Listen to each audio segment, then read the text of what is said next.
cadet that we will be recognizing. Wanted to recognize him this evening, but he was not able to be here. So we will certainly recognize Cadet Joe Cox from Sullivan North at our next school board meeting for some outstanding achievements that he has as well. The next group that I'd like to recognize is the Sullivan County Board of Education. January, I believe, the 25th through the 29th was School Board Member Appreciation Week. We want to say thank you to our school board members. It's not always an easy job. There's difficult decisions and challenging tasks in front of you, but we want to say thank you for taking the challenge and for being here and making decisions with the best interest of our students. And I'd like to invite Mr. Aaron Flannery to the podium. I'm looking for him. And Mr. Flannery would like to recognize our board members, and we have some other people in the audience that we'll recognize along with them. Good evening, board, and good evening, everyone in attendance. I just want to echo what Mr. Havlowski is saying about giving our board appreciation. It's a tough job, and they volunteer their time. It's not like it's a paid position. I just want to thank them for their just dedication to our students and our staff. I also want to say one quick side note here is I want to congratulate Jacob Smith for also completing our first aviation cohort in Sullivan County Schools. He's going to be finishing up that this semester, and he's part of the first wave of students to do that. So congratulations on that as well, Jacob.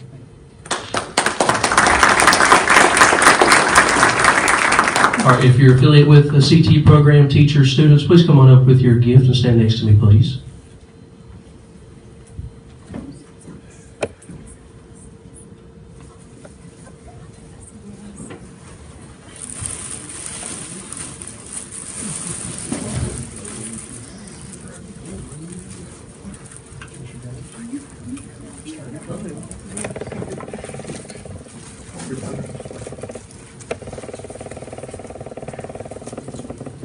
This evening we prepared several goodies for the school board members, and we have several students from different programs being represented here along with our CTE building principals.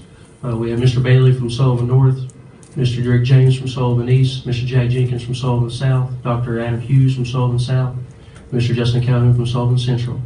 So we'd like to start with Sullivan Central.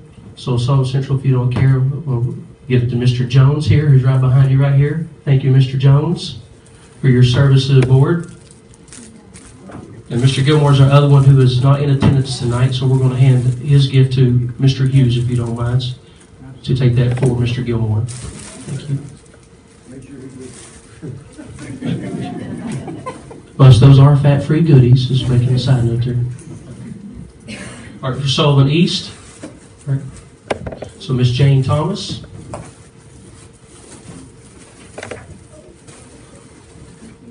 And Mr. Michael Hughes.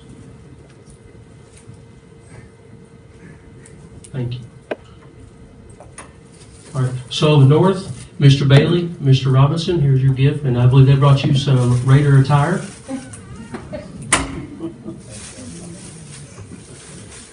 And last but not least, Sullivan South, Mr. Mark Iverson, Mr. Mark Spivey.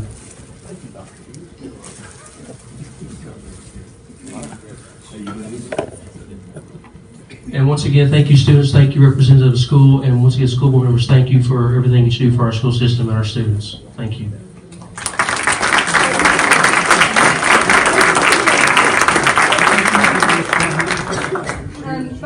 Before you all sit down, I want to recognize our students and our teachers. They do an outstanding job.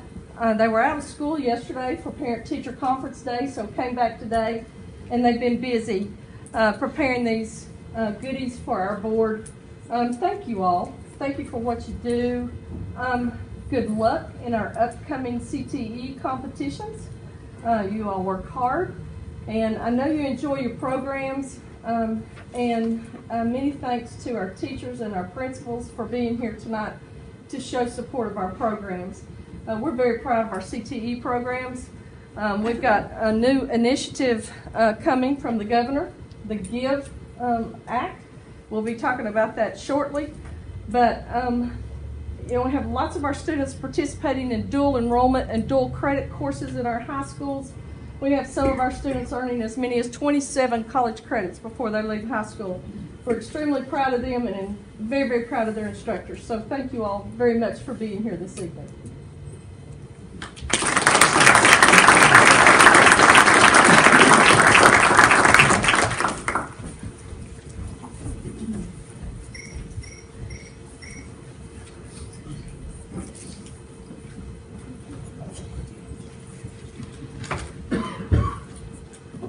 Mr. Hughes, that's all I have this evening. I will finish by saying yesterday was our parent-teacher conference day. We had a great day, and we appreciate all the parents that came to our schools to visit with our teachers. So thank you very much. Mr. Hughes? Thank you. First of all, thanks for the gifts, and we got to go eat lunch at Indian Springs last week. Thanks for the invite. If you would look at your calendars. We talked about February the 28th for a workshop, March the 5th for the next regular meeting. So everybody had a chance to look at your calendars, and everybody still good with that?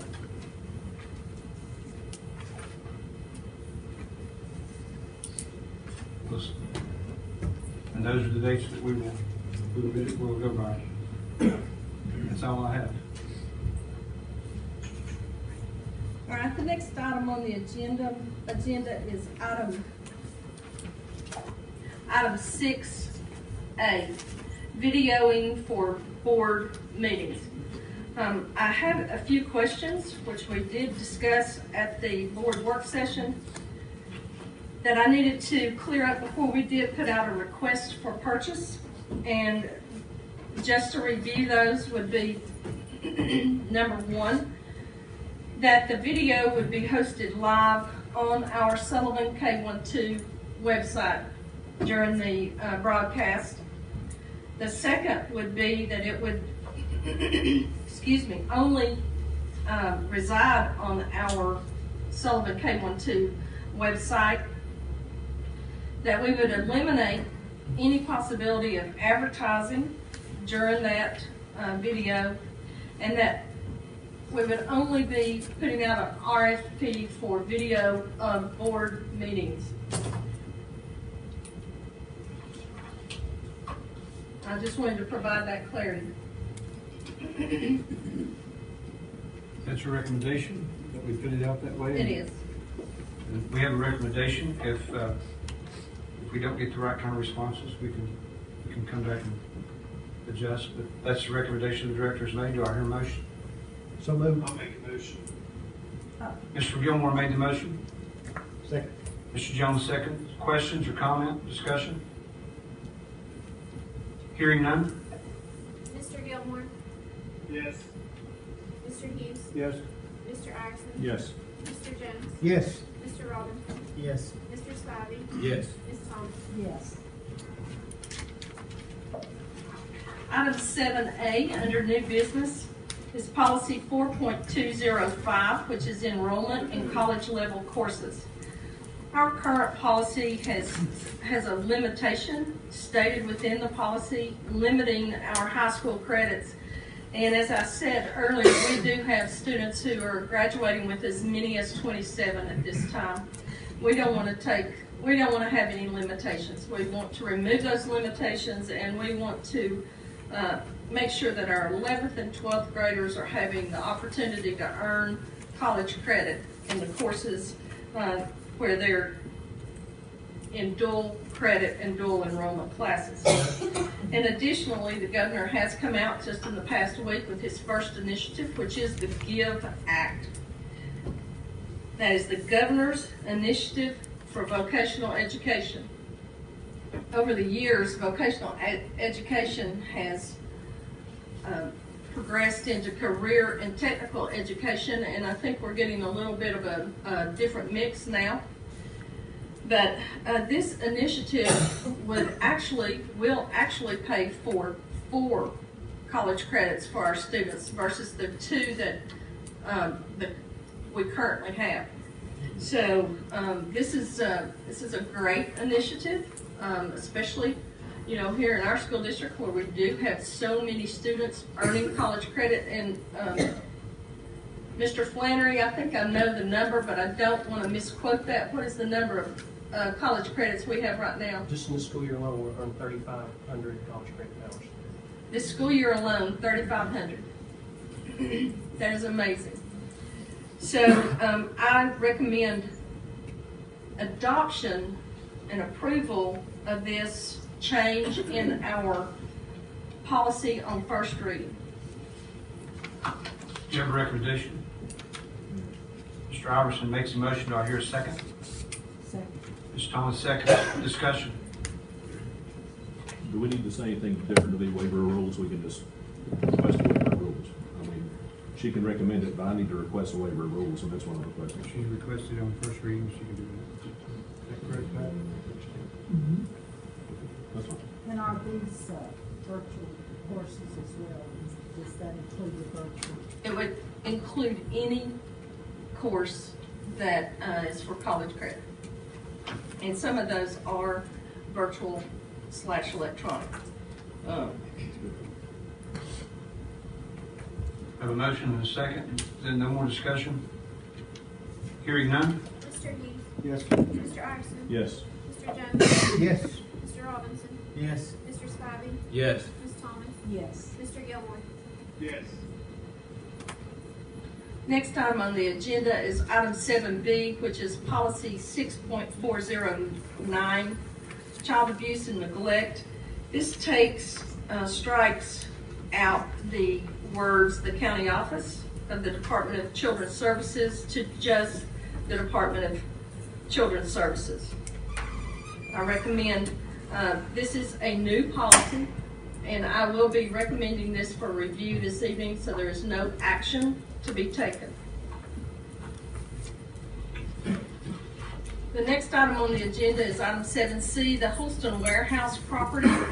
And I would ask Mr. Hull, our attorney, spent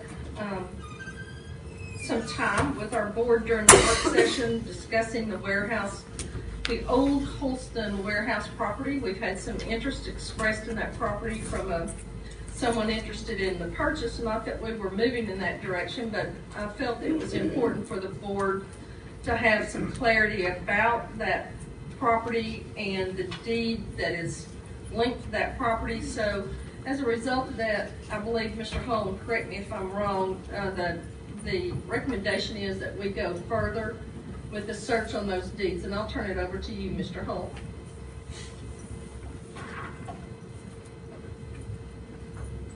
We do try to retain deeds to all of our properties, and that's kept over in Mr. Hubbard's office. So I retrieved those and looked at those, but what we have is not complete, and so I did look through those and gave you some information about them. And we talked at the work session, and I talked with Ms. Rafalowski, and we felt that it would be wise for us to go ahead and get title exams on that property so we would know exactly what the status was and is. And one big factor there is that the two deeds that we do have, very old, go back to 1885, but they do have clauses that would require the property to revert back to the heirs of the original grantors of that property if it were used for something other than educational purposes. So would be good for us to know exactly what parts of all that property have that restriction on them. And so my recommendation is that we spend up to $500 to get title examinations on that property. I'll bring that back to you, and that doesn't obligate us to do anything further, but at least we would know where we stand on this. You have a recommendation. Do I hear a motion? So moved. Mr. Thomas makes a motion. Do I hear a second? Second. Mr. Jones seconds the motion. Discussion. Hearing none? Mr. Iverson? Yes. Mr. Jones? Yes. Mr. Robinson? Yes. Mr. Spivey? Yes. Ms. Thomas? Yes. Mr. Gilmore? Yes. Mr. Hughes? Yes. Item 7D is the proposed facility plan implementation sequence. Mr. Chairman, before we move to that item, I would like to make a request, a motion. At last month's meeting, I asked for a legal opinion on the sequence plan of what we had voted on back in 2015.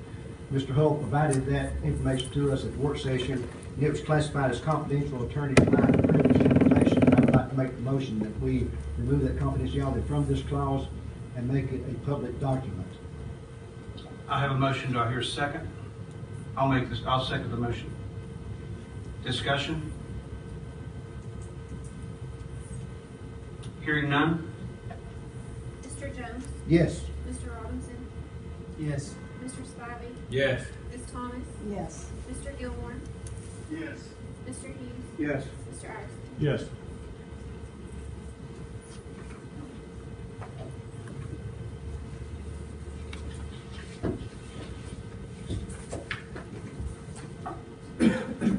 Okay, now I'm going to move to item 7D, which is the proposed facility plan implementation sequence. This is actually pages 9 and 10 from the facilities proposal that was prepared and approved by the Board of Education in May of 2015. What I did is went back and actually did not change the document any. I have put underneath the dates, the actual date when things did occur on the timeline.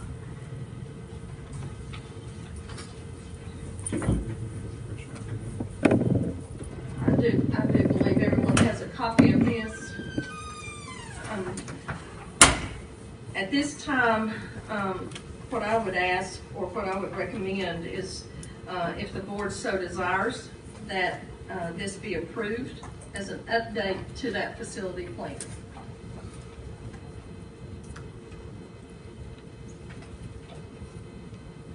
We have a recommendation. Do I hear a motion?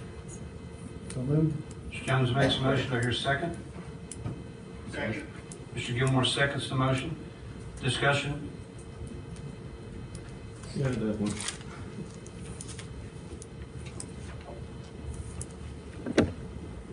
I guess one of the questions I have on this is the proposal that was given at the very first. I know there's some contention, and I know that there's difference of opinion, and like you told me at our work session, just because the lawyer says it doesn't mean I have to agree with it, and I'm the same way, I don't agree with it. So I understand, and I understand completely where he's coming from.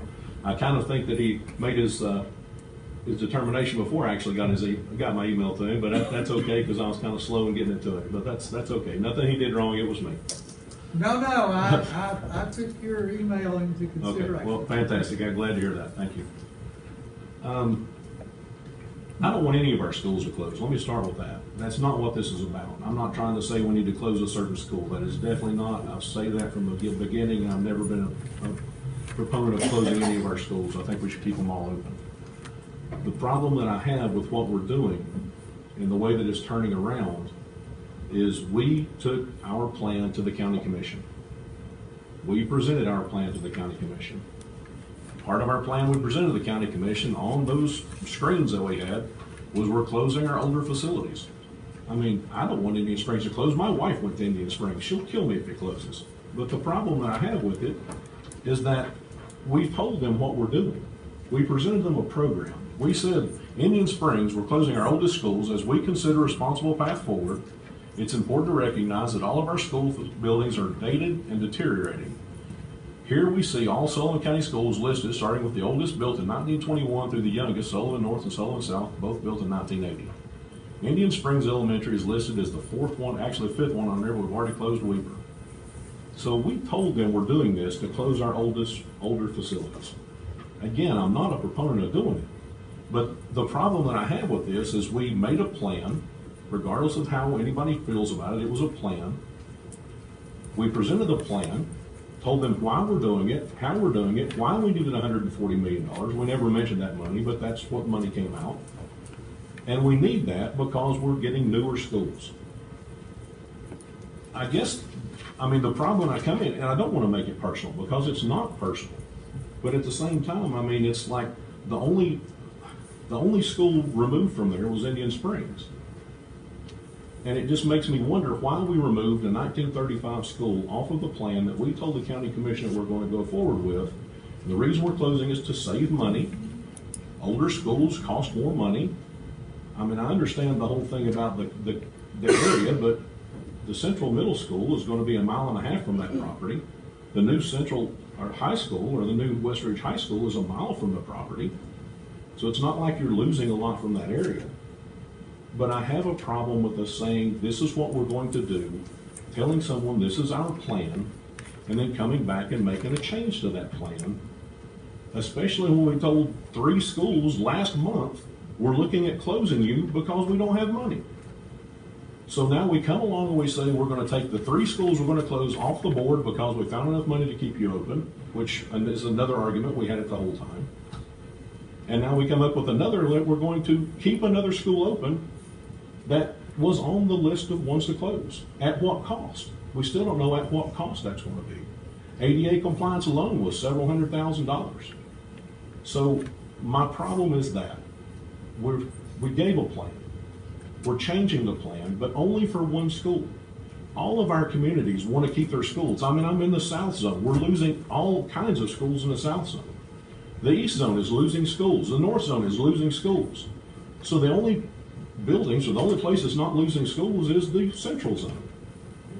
The other problem that we have with that Central Zone is that if you keep Indian Springs open, and then you keep Holston open, but you take the middle school portion and Innovation Academy out of Holston and move them to the Central building, which is what it's going to be, a Central Middle School, you'll have a building that's 30% capacity.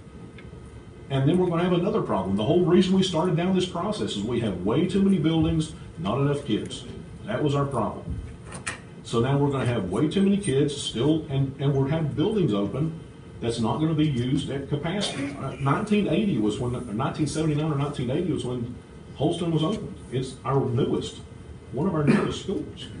And it's going to sit here at 30% capacity. Again, I'm not trying to say that we need to close the schools, but what we need to do is if you make a plan, stick with your plan. We told the county commission what we were going to do. We justified what we were going to do. Now we're coming back and changing it, but only for 1 school. And I just don't think that's right, to change all this stuff for 1 school. And to say that we didn't vote it in, it's in the timeline. The Indian Springs School in fall 2019, it says, open new Central High School, transfer elementary and middle school students to the building stipulated. I mean, Where does it say Indian Springs in that line? There's only 1 elementary school in the entire process that was going to combine. So it said, say transfer elementary has to be Indian Springs. Well, what other elementary schools are we processing? Not one, not a single one. We can choose to disagree, but this is why I asked for a legal opinion on this from our board attorney, that we pay for opinions. And part of what's in the memo says, therefore, it's my opinion that the entire Indian memorandum is crystal clear that significant decisions regarding the details of the steps to be taken, such as school closings and other similar details, are left for decisions formulated at a later time. And that's what the timeline said. I made the motion back in August of 2015 to adopt the 2 high school plan and the timeline as outlined in Dr. Yenny's email. Those were pages 9 and 10 of the email. Now, could I have been more clear and said pages 9 and 10? Hindsight, yes. But at that time, the timeline and the 2 high school plan is the only thing we voted on. We never took to the county commission or anywhere else and said we're closing Indian Springs. The memo that we accepted, the memorandum we accepted in April, or I think it was May the 21st of 2015, said that we do not do everything that's in this memorandum that Dr. Yenny presented. We approved it in August and we accepted it. We did not approve the closings of any particular schools. Let me read from the memo dated May 21st, 2015. This is first paragraph, second sentence. It is important to note that the board's acceptance of the report does not signify that the school system will execute all the items outlined in the report.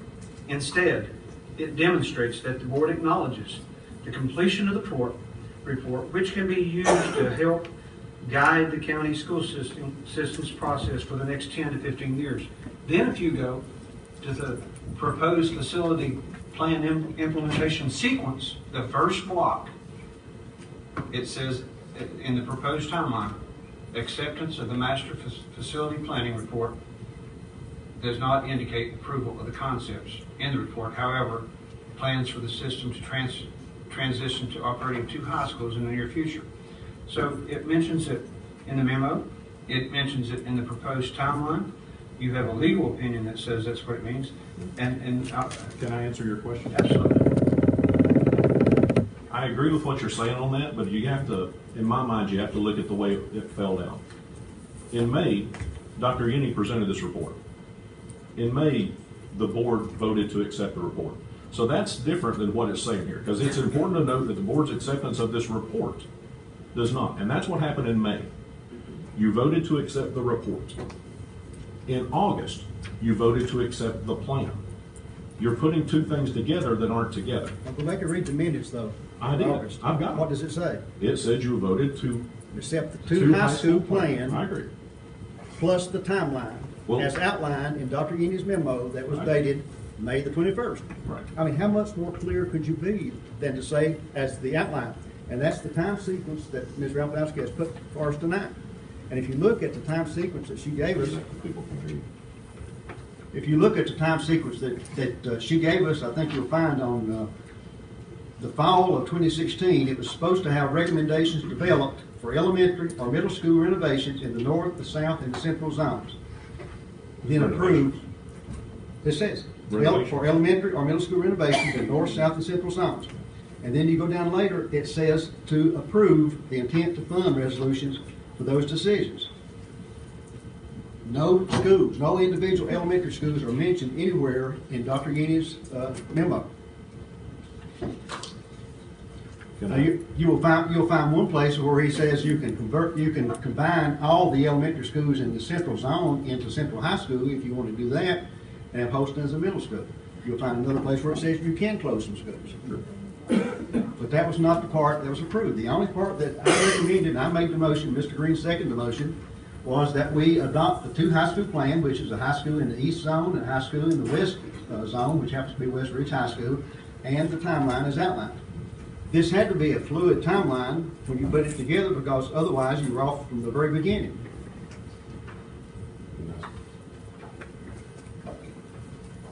I'd like to ask one question, just the one question.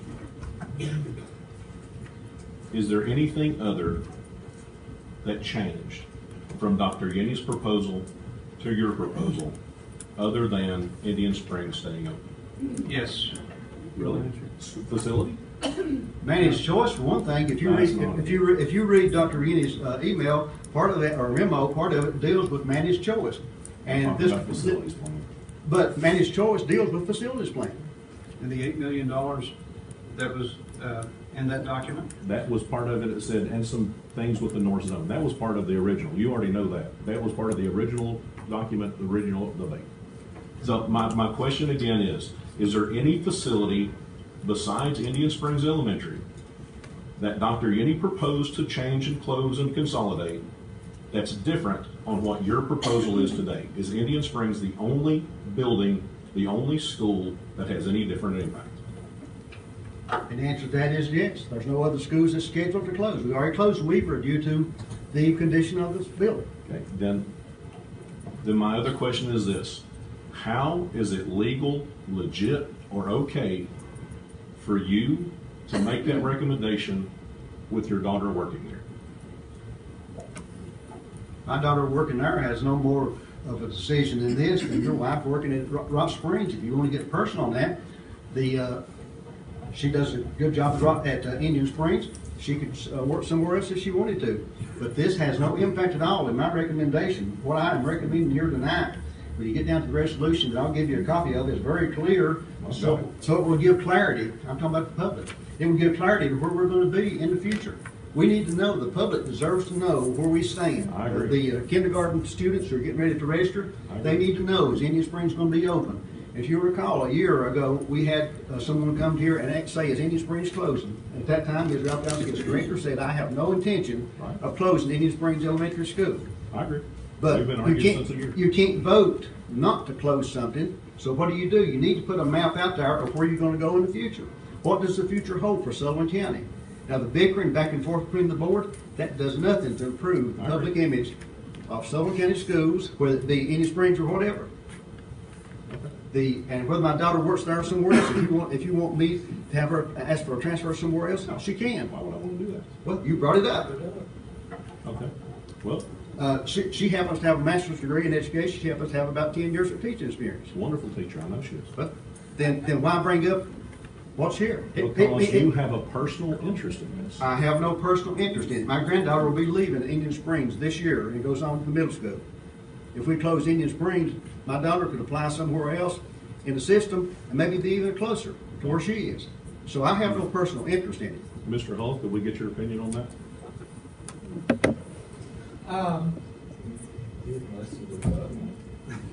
Oh, I did. I just disagreed with it. Don't mean I want to agree with it. Well, I don't think it constitutes a legal conflict of interest that would prevent him from voting. He doesn't, I think they generally look at, do you have a financial interest? You know, if she lives in your home and y'all pool your money together or somehow you're supporting her or something, you would have a financial interest, but I don't think that's the case. I don't think it's a disqualifying factor. But even in those cases, Mr. Hull, doesn't the law just require that you reveal? Yeah, and I think the members have disclosed any possible things like that. Whenever you fill out, Mr. Jones, and everybody on the board fills out your ethics Certainly. statement every year to the state of Tennessee, there's a question on there. And that's where that's disclosed, or at least I never made a thing about him not voting. I said him making the motion, and it's his plan. He presented the plan. Well, I don't have an interest. No, I know, but I mean, in it's- Indian Springs, I can make the recommendation. But you did. I will, if I need to. But before we do that, I would like to ask for a small amendment, a little bit of wording on the timeline procedure that, as Mr. Jones said, our goal is to clear up our intents so that we don't have this same type of argument again. On this, on the page that I showed you there, where it refers to replacing Mary Hughes, and I believe it is in 2020, I think we should add words and/or renovate in case we find ourselves in that position and somebody wants to say, well, that wasn't part of the plan. It leaves us the ability to do either. Fall 2020. I think that's what it said. I've got a pile of papers here and I've buried it up. It's 4 lines from the bottom of the page. Going from memory here. To renovate or replace. Yes. Just a wording issue that may keep us out of the same argument in the future and maybe to clarify. Okay, I think what you need to do is make a motion to amend Okay. the motion that's on the floor, and then the board would vote on that motion, and then come back and vote on I got you. the motion as amended or not amended, however that. I believe the author can accept the motion with the motion to amend. If there's no objection to that, I think that is acceptable. Is there any objection?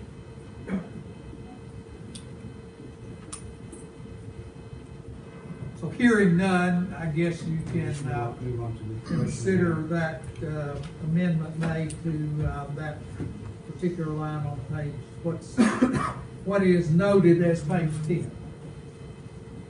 Okay. Any further discussion? Hearing none. Mr. Robinson? No. Mr. Spivey? Yes. Ms. Thomas? Yes. Mr. Gilmore? Yes. Mr. Hughes? Yes. Mr. Mr. Iverson? No. Mr. Jones? Yes.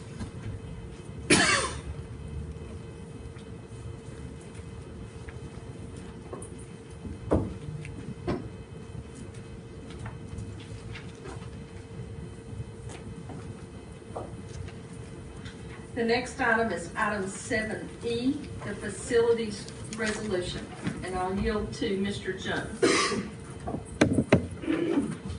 I'd like to give a copy of this facilities resolution to each board member, then I have some copies here that I'd like Mr. Maynard to give out to the public.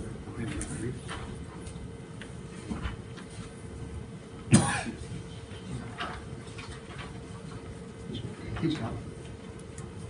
We don't use it. This is revised. We voted the timeline.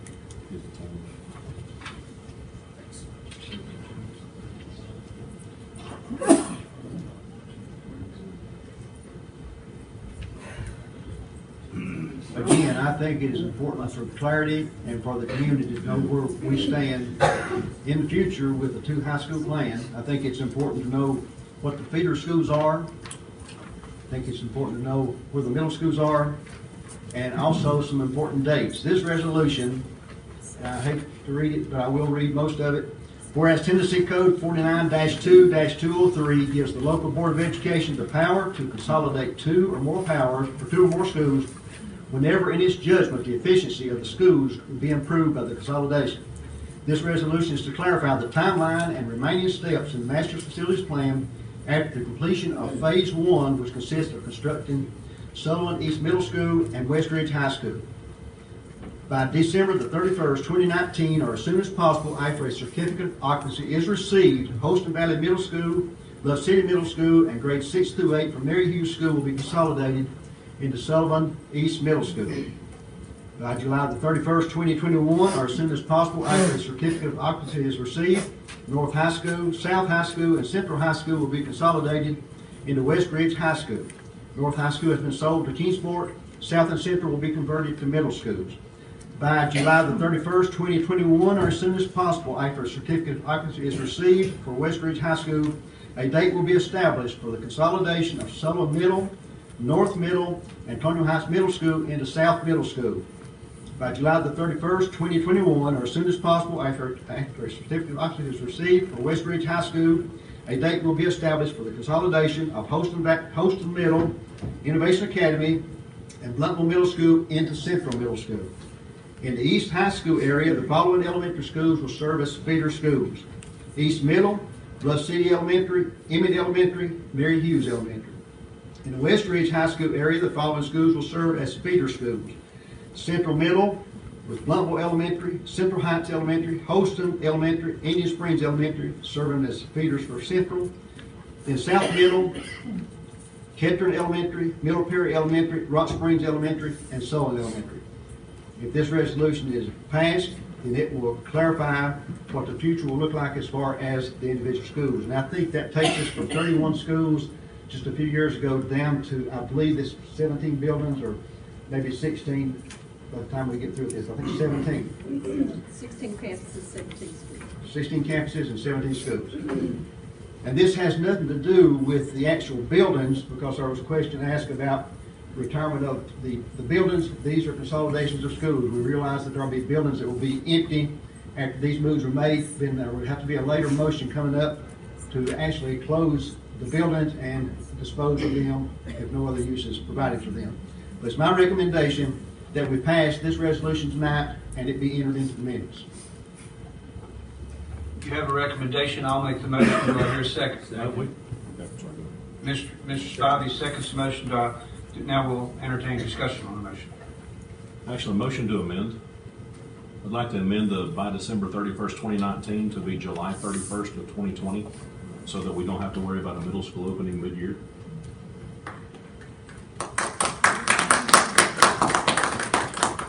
You've heard the request for a motion for amendment. Do I hear a second? Second. We have a second. Do we have discussion? Hearing none. Ms. Thomas? Yes. Mr. Gilmore? No. Mr. Hughes? No. Mr. Iverson? Yes. Mr. Jones? No. Mr. Mr. Robinson? Yes. Mr. Spivey? No. So now we're back to the original discussion. Are there any discussion on this original motion? Hearing none. Mr. Spivey? Yes. Ms. Thomas? Yes. Mr. Gilmore? Yes. Mr. Hughes? Yes. Mr. Iverson? No. Mr. Jones? Yes. Mr. Robinson? No.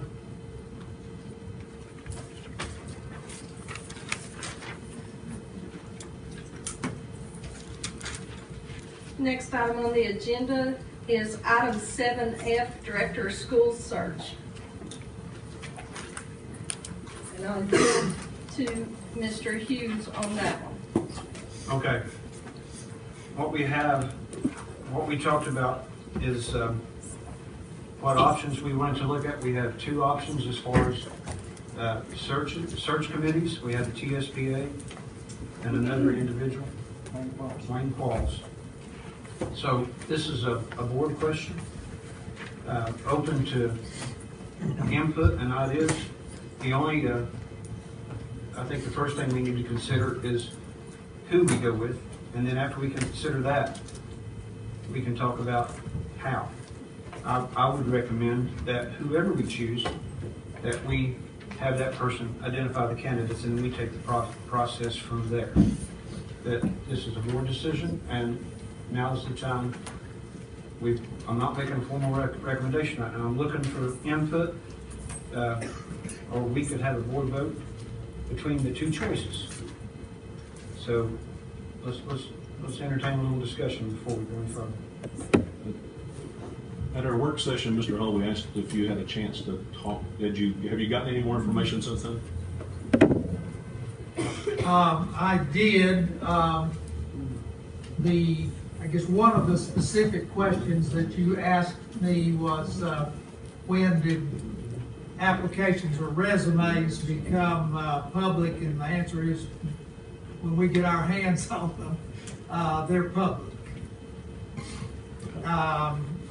That's in the statute. I did talk to Mr. Qualls, who did reaffirm that his fee is $6,000. He asked for that to be paid half up front and half upon completion. And let's see. You were going to ask what his $6,000 included, and yes, I think it's important that he will do what he can to get started as quickly as possible if he's hired. But he is currently doing a search, and he says that's very all-encompassing. So he would be working with us sort of on the back burner until he finished his obligations on the other one. He uses primarily his contacts in the industry to find candidates, invite applications. He does a lot of phone calls. He talks to people before they apply, and I think he could advertise if we asked him to. I think he would feel like that's not very efficient, but that would be an option. And he said that everybody that applies or that indicates they would like our job, he interviews them for a couple of hours. So he spends about 2 hours with everyone, and then he would be open to coming back to us with candidates and presenting those to us. Contrary to my thought process, he seemed to feel comfortable with having each board member interview the candidate individually. So I was not aware that had been done. I'm still not totally sold on that, but it is something he's done. So he's going to be more hands-on than generally people in that position would, than TSBA. I don't think they're going to spend that time interviewing. And if you like that, that's a good thing. If you think it's overkill, then maybe it's not a good thing. But I think his approach is a little different in that it's a much more personalized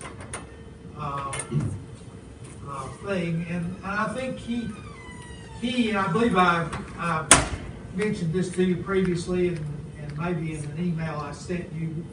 He mentioned several times he tries to get a feel for us and what we want, and I think he knows a lot about our board anyway. But he tries to find someone or candidates who will be a good fit, and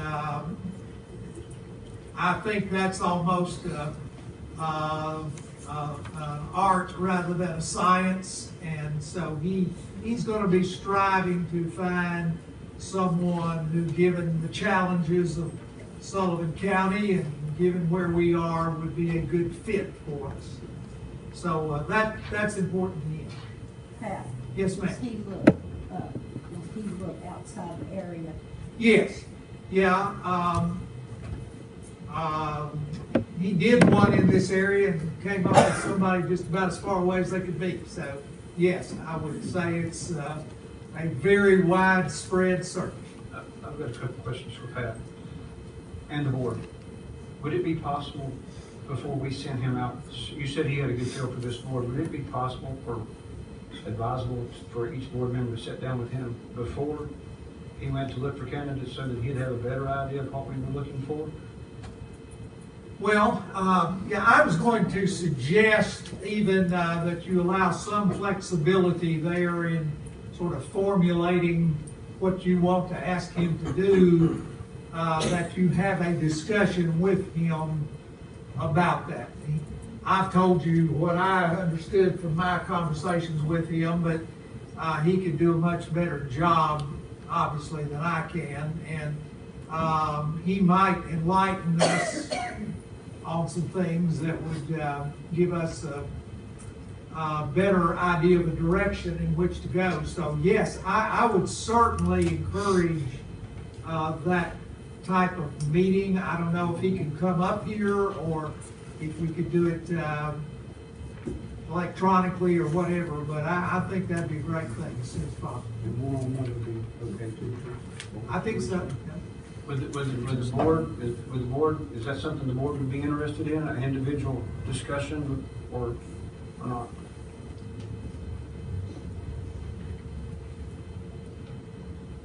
Probably before you go any further, I'd like to give you a proposed timeline, because I think it's important to know where you stand on the time frame.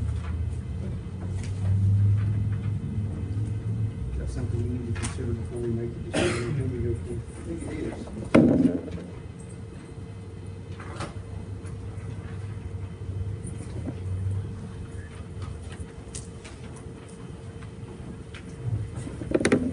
Just in case you decide to reapply. We'll have to do what that's all about.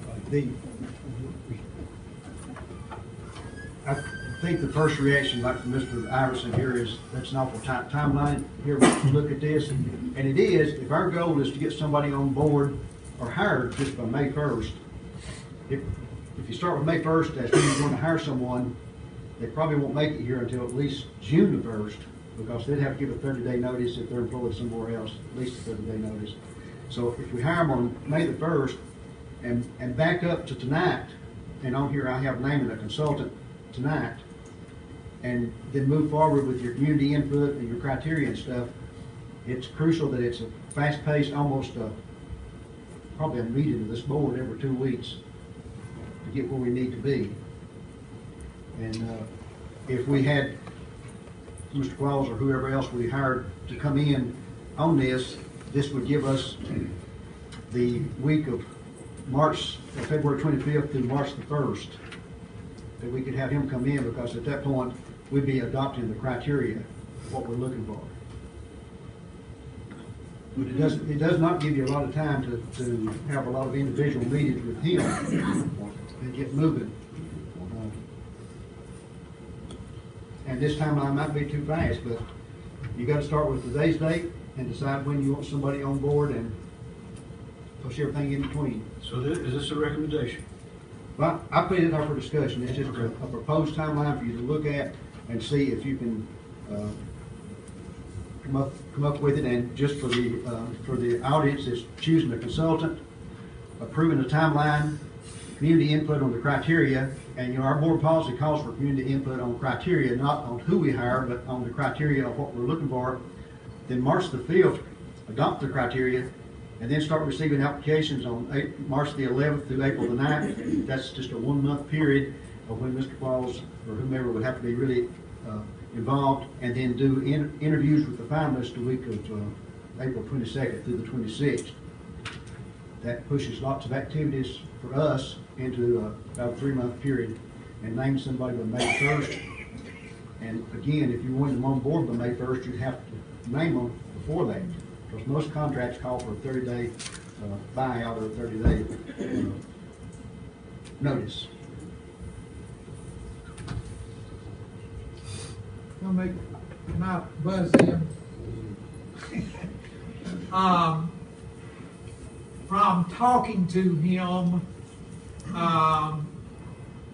my fear is that you might, and I'm talking about Mr. Qualls, I don't know what, and I'm sort of assuming we're talking about him, but TSBA as well, we might run somebody off. I just would be concerned that he'd say, well, I'm sorry guys, but I can't meet your timeline. And now, we have some experience with your timelines. So maybe we could make this one of those. Ouch. Maybe we could make this one of those goals that could later be altered or amended or whatever. Because I think he will maybe give us some information that might change some of our thinking. So that's my thought process on it. Just concerns me a little having talked to Well, him. Roane County has done one now, and they have about the same timeline as, Roane County has done one now, and they have about the same timeline as we have. It's a real quick turnaround. I don't know if they're actually hiring is as tight as ours or not, but they actually posted the position and have just 2 or 3 weeks there to take applications. But most of these people who are looking for superintendents have names ahead of time, and Mr. Qualls right now is working with another group, and he has candidates there. He knows we're looking, so I know he has candidates in mind for us, and before he makes them official candidates, he'd want to talk with them, and they won't become official until he has them reduced it to writing, I believe. Right. Well, I think that is correct, and I think if he were here, he'd say, "Oh yeah, I've got several people in mind that might be great for y'all." And just for You the know. record, we don't have anybody in mind. No, but I mean, just if anybody called, if Shelby County called or whoever, he's got a wide range of contacts. So yes, and to some extent, he's always working. We can't change today's date. It's February the 7th. We can change, You're right on that. we finally agree on it. We're stuck with February 7th. We can change the date that the person is employed, but this board, I think, as individuals, feel it is important to try to get someone for a couple of months with them. Well, I agree totally with that. I guess I did mention the May 1st, and as I recall, he said, "Well, yeah, I can do it sometime around then." Which sort of led me to think he would be a little bit hesitant to commit to a black letter date. Yes, Ms. Thomas. Pat, how far down the line is he with the present candidate? How far down the line is he with his present candidate? Do you know? When is he going to be able to give us the time we need? Because this March 11th, receiving applications, if he's already involved with another You want to punch out there?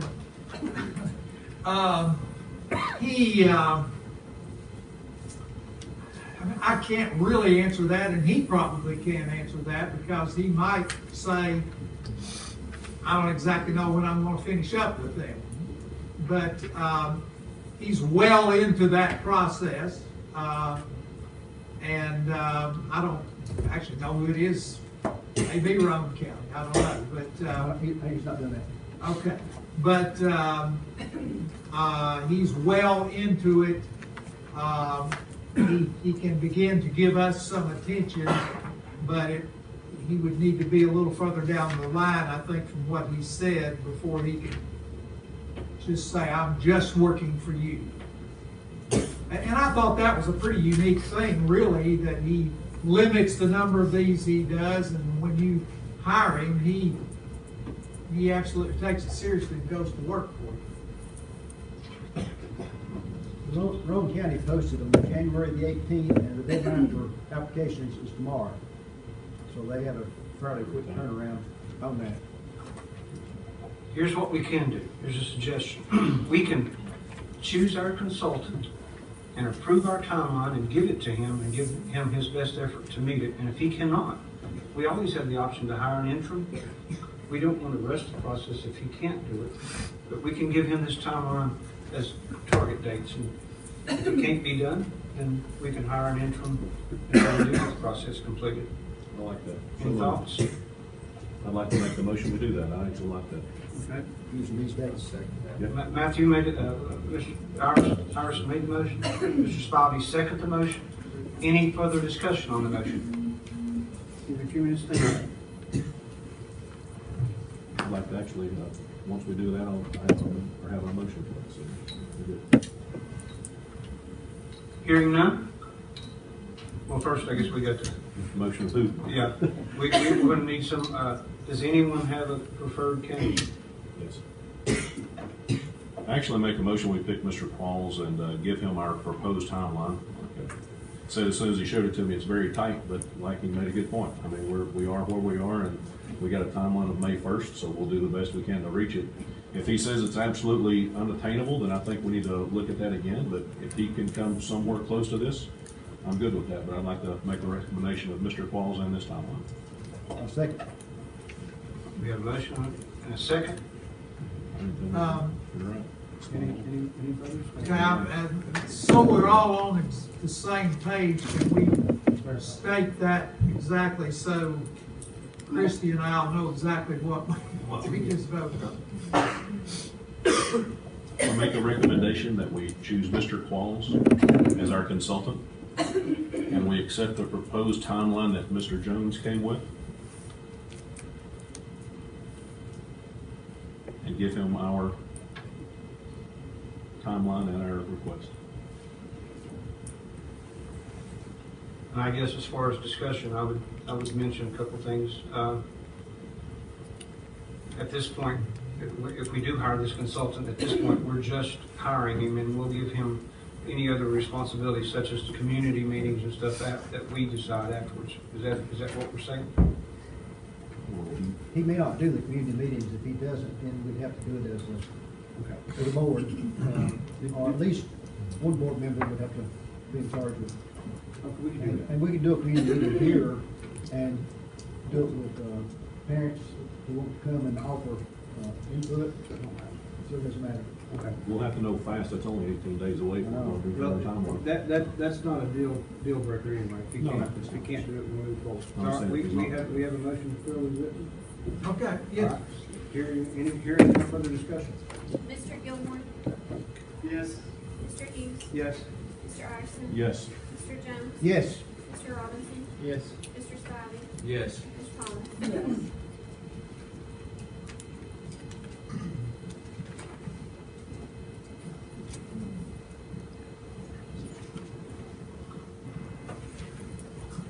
Mr. Hughes, that concludes my part on the agenda. I know that we have one more public comment. Wait, but I think we have, We've got to change that policy.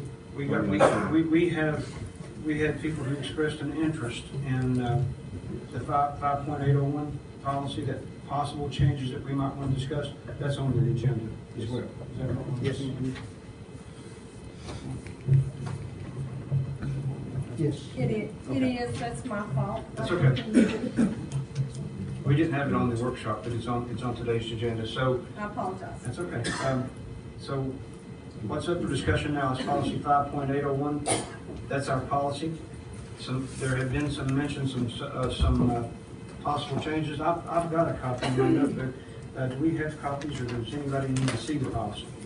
I think it's actually 802 is one I wanted to make an amendment to. Well, it's there's 3 pages of it there. 5.801 is the first one. And hold on, I'll get my copy.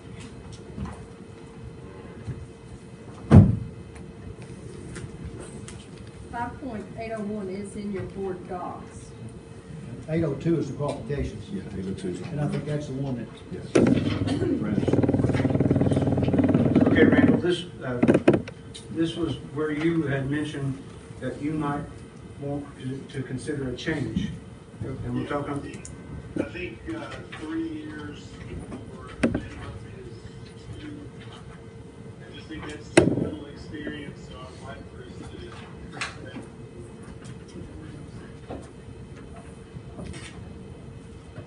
Just don't think anyone's ready for that type of responsibility with just 3 years experience. so are you prepared to make a suggestion, or we want to have a discussion about what the minimum requirement would be? I don't have a magic number in mind, but I mean, I would think it would have to be a minimum of 7 years or something like that. I guess I do have a magic number, but I mean, that's part of discussion. You know, it can be 10 years. I think that's what I talked about at the workshop. I don't, you know, there's nothing magic about the number 10, but I just think it's an enormous job, and it does require a lot of experience and a lot of expertise in a lot of different areas. I'd like to make a motion to amend that. For 10 years instead of 3. I still like the 10-year number. Mark's made a motion to amend the motion, the policy 5.0 to where it said from 3 years to 10. Yes, sir. Do I, Mr. Thomas seconds the motion. Now we'll entertain discussion. we need a waiver of rules, I guess, on this one. That's true. Okay. That's for waiver rules in the motion. Yes. Someone might want to make the motion. Mr. Jones, I'll let you make that motion. But I make a motion that we waive the rules and approve this on first reading with the amended 10 years that Mr. Iverson made and seconded by Ms. Knox. Second. Marks? I don't know if I can. Ms. Thomas, I'll second the motion. Okay. Any discussion? Hearing none? Mr. Gilmore, Yes. Mr. Hughes, Yes. Mr. Iverson, Yes. Mr. Jones, Yes. Mr. Robinson, Yes. Mr. Spivey, Yes. Ms. Thomas. Yes. Okay, we'll go back to the original. Was there something on it? I don't remember. Look at the policy and see if there's anything else that you want to change. And did we get far enough? We had a motion in a second. Yeah, I think we put it all together, waived the rules and passed it. Okay, so now we'll have discussion. Personally, I think 10 years may rule out some candidates, worries me a little bit. I'd have felt better about 7, 10. By the time somebody gets 10 years, they're very close to retirement. That was the only concern I have. I do agree that 3 is too few, and I'm a little bit afraid that 10 may be too many, but that's just my opinion. But if you go with 10, you've got 3 or 5 years in the classroom, and then 3 to 5 years in administration, you get 10 in a hurry. So if you get less than 10, I think this is 10 for administration. This is 10 yes, administration. okay, you're right. It says 3 for administration, so I thought we were talking about. That counts assistant principal and everything, so. Okay. I think my problem with the short term was kind of what we had our what we had our discussions the other day. I think that if you put too short of a term, and someone say they take it from our system, which it'd be great. Somebody from our system came up and they got the job. Well, they're only in it for 4 years. you know, and if we keep them, you know, I mean, it's too much in flux. So what's that person gonna do after that? I mean, it would be nice to have someone that has already had their tenure, they've had their time, they've got the experience to come in, because just watching Evelyn do this, it takes a world of knowledge, and you're not gonna get that really fast. I think we're gonna shortcut the position if we, you know, shortcut the experience too much. Anyone else? It's not a deal breaker for me. I just, that's just my personal thoughts. Any further discussion? You could always say a minimum of 7 is a preference for 10 if you don't want to rule out a candidate. But I don't disagree with what you said either, Mr. Iverson. I kind of just rather, I mean, and it's, I mean, if you want to amend it to something, I'd rather just have a number. And it just, that way it's a real quick, clear cut. I'm gonna ask the director for her input, because she said. Oh, absolutely. She won't tell you. Can you tell me? She won't. Won't do it? Okay. You give us her, you give us But, your. well, I could ask her a question, I could ask you a question. Do you think that you would have been ready for this position after 7 years of administration? I do not. Thank you very much.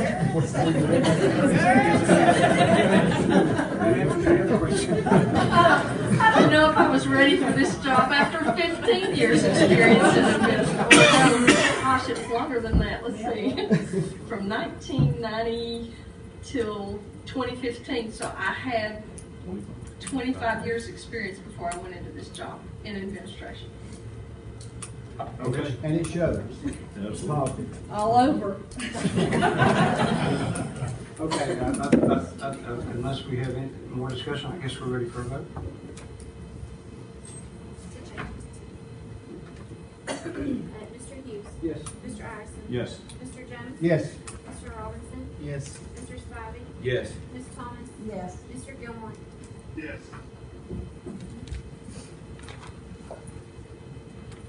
There's one other thing we talked about at the work session.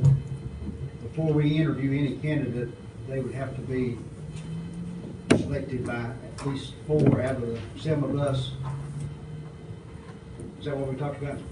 That's the next order of business, I guess.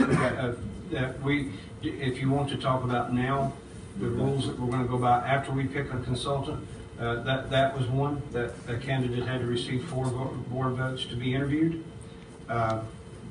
Seemed like there was another one someone had mentioned, but that was the one I thought everyone agreed upon. And there may be others. I think the other we talked about was the number of candidates, but I don't know if we want to wait on that to talk to Mr. Falls or. Or we might want to ask for a minimum from him. Right.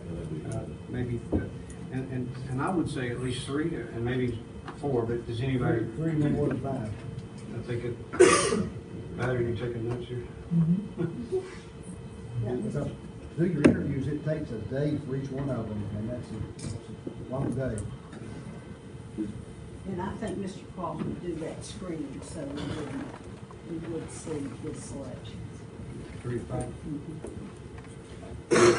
Would your recommendation, Mr. Jones, would it be something we need to put on this policy 5801? Because there says the interview process for each finalist shall include meetings, so would it be, seem like it would be something we could add a number there? Or if it's going to be just this one specific one, we won't have to, but if we put it in here, it'd be our policy where from that point on, it would. I'm okay with making it policy if you want to. I mean, that's each. I'm just, what would be best? Each board can change the procedures. I mean, we have to wait to change policy. So I'm saying, for me, but if we make that as part of the policy, just as long as we all agree that it's 4 out of the 7 before you interview someone. Either way, I mean, we can make it for this one or we can make it policy, but I'm good with what you're saying. What would you It's prefer? up to the board. I have no preference. But just for the sake of not being confused in the future, let's make it part of the policy and. And then we're looking at a waiver of the rules again. So, someone want to make that motion? So moved. Mr. Iverson makes a motion to waive the rules. So your second? I'll second the motion. We're talking about 5.801 now. Other things that Mr. Iverson. Yes. Mr. Jones. Yes. Mr. Robinson. Yes. Mr. Spivey. Yes. Ms. Thomas. Yes. Mr. Gilmore. Yes. Mr. Hughes. Yes. Okay. Now we're going to need a motion to make any changes that the board seems or thinks necessary to 5.01. And at least the 4-year or the, I think you would say only candidates who receive 4 out of 7 will be selected for interviews. And make it clear that way. is there anything else we want to include in this before we have this vote? Before I close the discussion? Before we make a recommendation? Anything else that you see in 5.01? I've looked at it and I'm good with everything with that.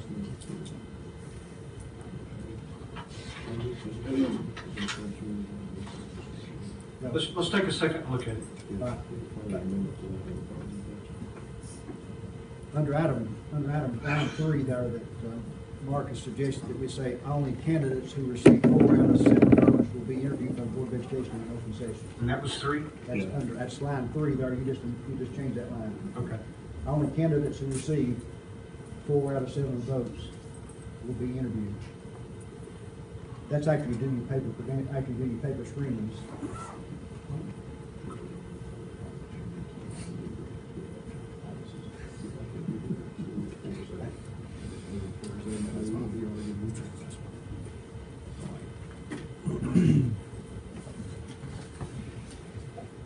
Mr. Hall? Yeah. Do we need to address the individual interviews in this policy if we decided or not? I don't think so. The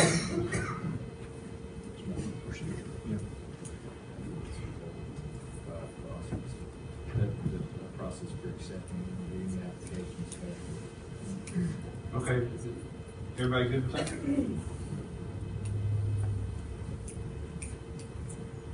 Randall, Chris, do you want to read us that recommendation back? Motion to change line 3 to read only candidates that receive 4 out of 7 votes will be interviewed by the board in an open session. Okay. I make the recommendation to change line 3 in policy 5.801 to what Chris you just read. Do I have a second? Second. Mr. Jones seconds the motion. Any further discussion on that motion? Hearing none? Mr. Jones. Yes. Mr. Robinson. Yes. Mr. Spivey. Yes. Ms. Thomas. Yes. Mr. Gilmore. Yes. Mr. Hughes. Yes. Mr. Ireson. Yes.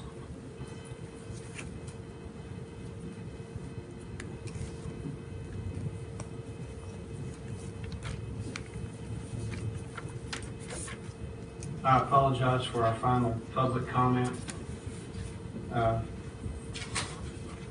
for non-agenda items. I've lost your sheet here. Justin Jonas, would you please take the podium? Give us your address, your topic, and I'm sorry you had to wait so long. That's fine. You have 3 to 5 minutes. I'll give you the sign to sum it up if you get close to the end, and then you'll have 25, 30 seconds. Go ahead. Justin Jonas, 550 Beaver Creek Road, Bluff City.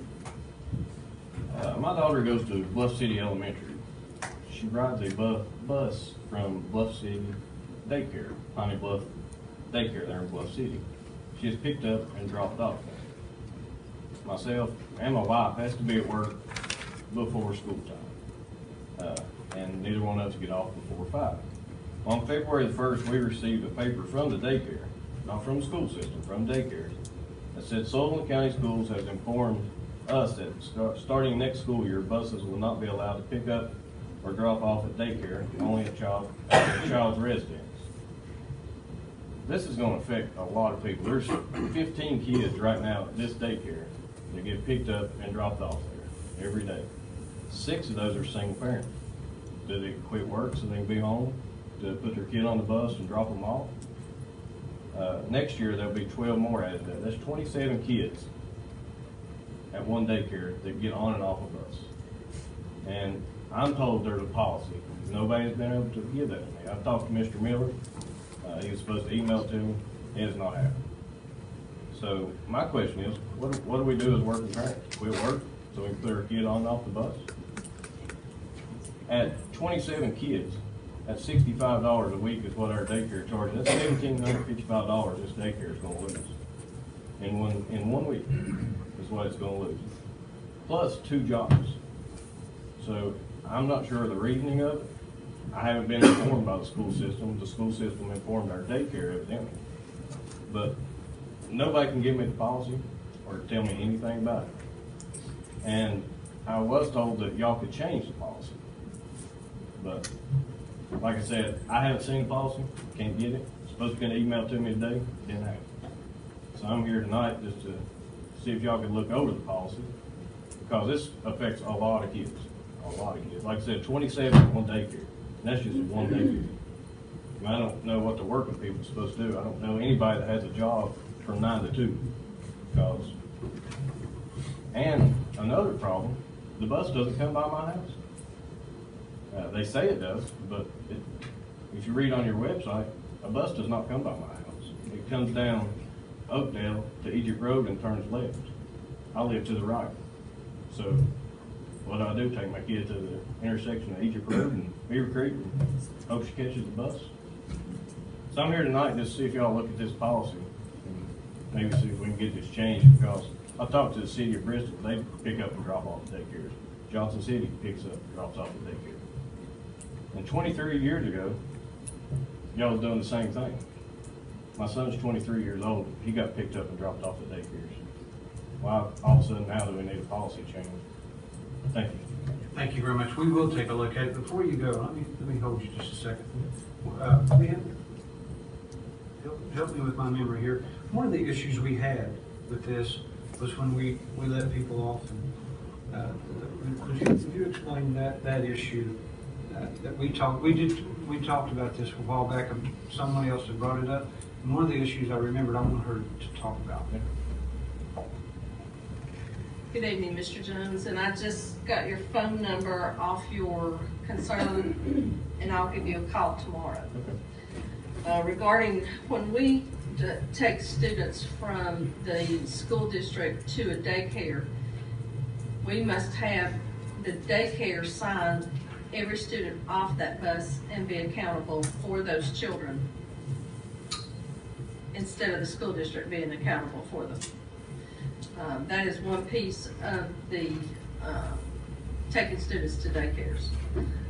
It's a time-consuming piece, and it is a bookkeeping piece, and it's a piece that we take very seriously as far as when we don't deliver a student home, but we hand a student off to another daycare provider or another third party. So, but I'm happy to call you tomorrow and have a conversation with this. Okay. Thank you. Did you say Bristol did this? Yes, Bristol and Johnson City does. That's the two I call, because that's what pretty much touches our area, because if this can't change, then we're going to have to pay tuition and go to city schools. Thank you for the comments on your part. Thank you. I think the director had a final comment before we adjourn. Did you want to go before? What I wanted to do was go back and just say thank you once again to all our students who came tonight. Also, I want to say thank you to the students who sent us cards and made posters, and it goes beyond what we had tonight. So many thanks to our administrators for acknowledging for the lunches and the invitations to the schools. We appreciate you, and I certainly appreciate the cards. Thank you.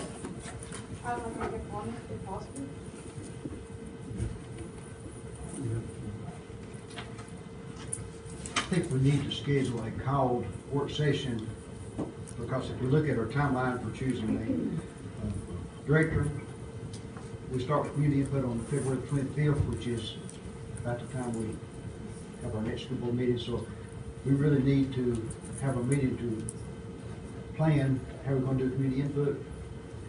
If we could do it sometime in the next 10 days, it would be beneficial with this timeline. And the 7th. Next Thursday's Valentine's Day. You'd probably get shot if you said that one. We've got a work session of the county commission next Thursday. On Valentine's Day. We'll take our Valentine.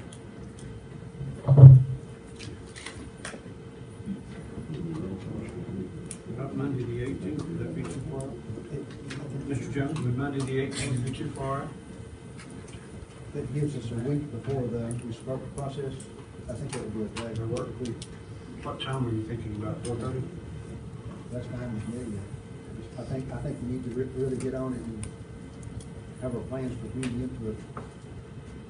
And the purpose of this workshop is to talk about community input, because that starts on February 25th, which is the following Monday. And community input involves both staff and parents. Okay. So we need to plan of how we're going to do it, and so we can advertise it also. So that would give us a week to get it advertised. So how many people can make that? That's the date we're going to go with. Don't stop it just for me. I can't do that. I can do the 15th, but I can't do the 18th. But I mean, seriously, don't stop it just for me. If it's something everybody else can make, we'll go for it. We'll see what everybody else says. Ms. Thomas, you good? Mr. Roberts? Mark, are you working out of town? No, I'm working here, but I mean, right now, I can't, I mean, how about Mr. Gilmore? Did you ask Randall? I'm going to. But, yeah, whatever works is fine. Mr. Gilmore, are you good for the 18th at 4:30? Give up. Yes, I am. Okay, he says he's good for that date. Yeah, we'll go that day, that's fine. So we'll call a workshop for the 18th at 4:30. We have to do official action on our procedures there, because if we do, we need to make it a meeting and not just a work session.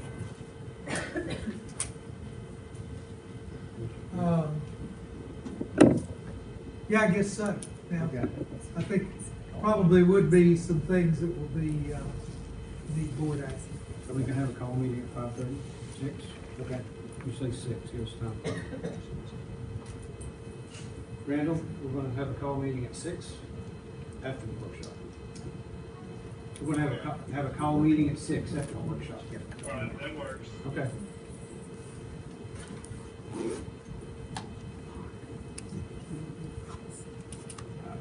I'll try. I don't think so, but that's it. I mean, it's fine.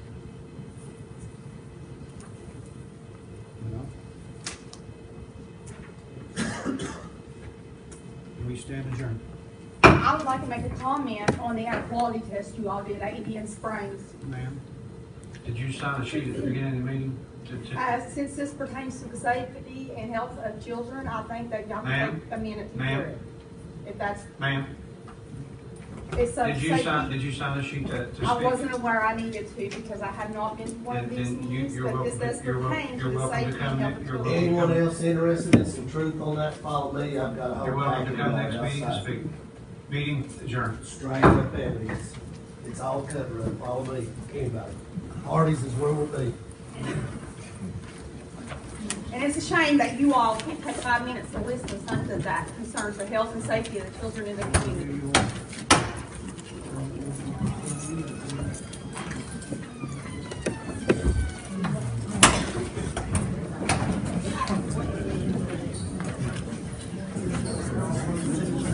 Randall, thank